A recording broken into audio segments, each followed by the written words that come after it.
Hey everybody, welcome back to the Simple Ground Homestead. I've got something to show you all.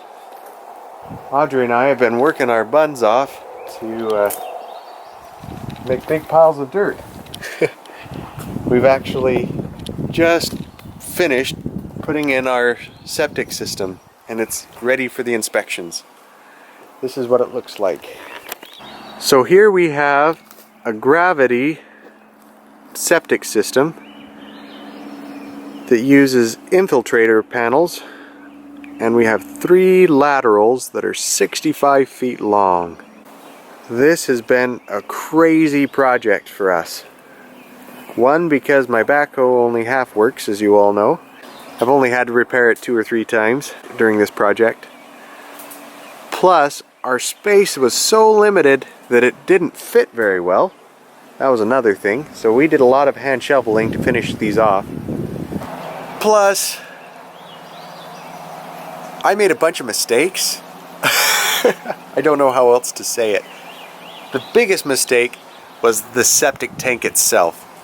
I misread how I was supposed to do it, and I installed it, let's say 1.5 feet too deep. So I had to have the company come clear back out and lift it back up for me, so I could fill in the bottom, tamp down the dirt so it wouldn't settle out of whack, put it back in. Man, what a job. But, you know,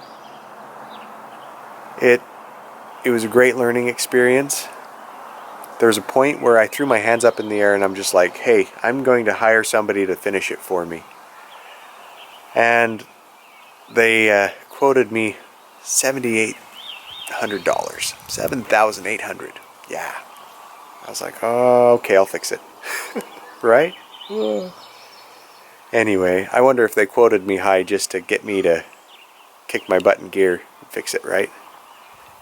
Anyway, I'll show you some of the components, just in case you're trying to build yourself a system like this. Give you an idea of some of the elements that I struggled with. Maybe it'll help you out. First of all, this is the distribution box. It's supposed to be level, and inside there are some things that are used to adjust level. You see these yellow caps in here? They're called speed levelers, and they rotate. I don't want to rotate them because I adjusted them already. They'll rotate to create level. Our county requires an elbow on the inside. Man, that takes up a lot of space. But hey, I'm doing what they told me. I put dry mortar around my box. It'll slowly cure over time and solidify that box. That was a suggestion one of the contractors around here gave me. I like the idea. I have the lines coming out to the lateral. Each one needs to be sloped, but the box and the laterals are supposed to be perfectly level. So these infiltrator panels are just really slick. Of course, the pipe goes in on the top hole, and these just click together. They're really simple. No gravel required. You just click them in place. Pretty slick. They went in really fast. And then at the end, observation port, whatever it's actually called, but that tube, you can unscrew the cap and look down in. I went with screw type caps just to make it so I could actually get them off, right? You can unscrew it, look down in to see if the system's full, how it's working. One of the big questions I had was, how do I attach to my cement tank and how do I seal it off? Well, these risers, I had to buy some mortar mix, and I put this mortar mix on to seal the risers. This is how they wanted me to do it here in the county. Here on the inside, you see it has a plastic ring that was cast into the tank. That helps seal the inside. So that's how I've sealed the inside and the outside of the riser. There's screws that go in this lid. I'll be putting those in later. On the outside, this particular concrete tank had this rubber boot on the inside, and it was pushed in, right? So I had to push it out, cut open the gap, and put on this metal ring. It seems like it has a pretty good seal. My tank has two chambers, a big chamber and a small chamber. This is where the line will come in through the house.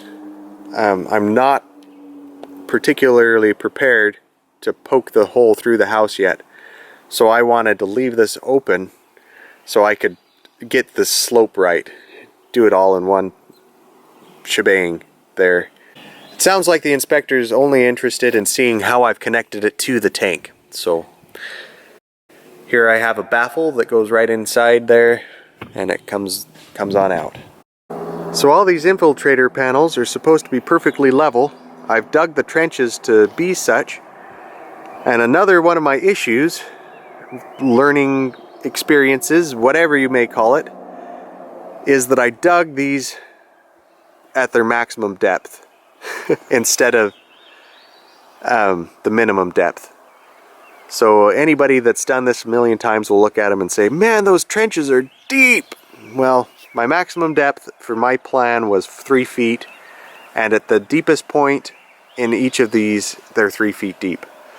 So on the downward slope, the shallowest part is much less than that, but the deepest part, 3 feet. My goodness. Plenty of digging there, more than I should have done, but it's done, right? Well, I'll stop the video here, and after my inspections I'll kind of check in with you and let you know how it all turned out. See if I make it all the way through the inspections without making any major changes. That's my fear. My fear is they'll come out and they'll be like, major problem, you have to remove the whole line or something like that. You know, fill it in, dig a new lateral, whatever it may be. Check in with you on the other side, see how it turns out, huh? Alright, so good news. I just had the county out and he likes it. He says I've done a good job and he's going to take it as it is. Gave me a few suggestions on how to fill it in without ruining anything, really, and he said go right ahead.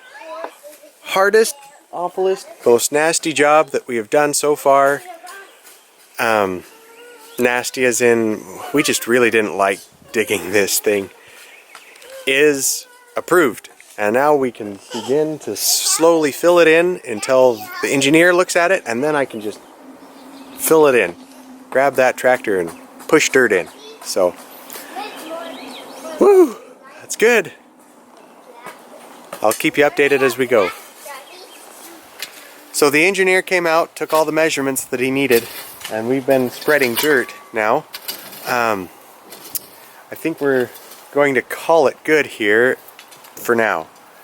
And that's only because I kind of want to let all the dirt settle in and before I drive over it more. It's so squishy back there with my little tractor. I know it's light and those are deep, but I'm still worried about squishing my panels, my infiltrator panels. So I'm just going to let the dirt that I got in the holes settle.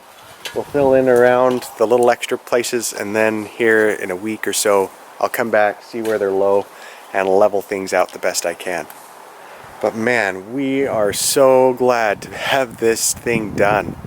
We are tired of septic systems. Glad to have this foe buried. It's dead and buried. Actually, it's very alive, and I want it to be alive and working well. So yeah, it's exciting. One more big thing done. If you're new to the channel, make sure you go around and see our other videos. We're building an off-grid yurt, and it's coming along really well. It's kind of exciting. So go ahead, check those out. Don't forget to like and subscribe so you can see what's coming up next. And until next time, thanks for watching, and thanks for taking this journey with us on Simple Ground.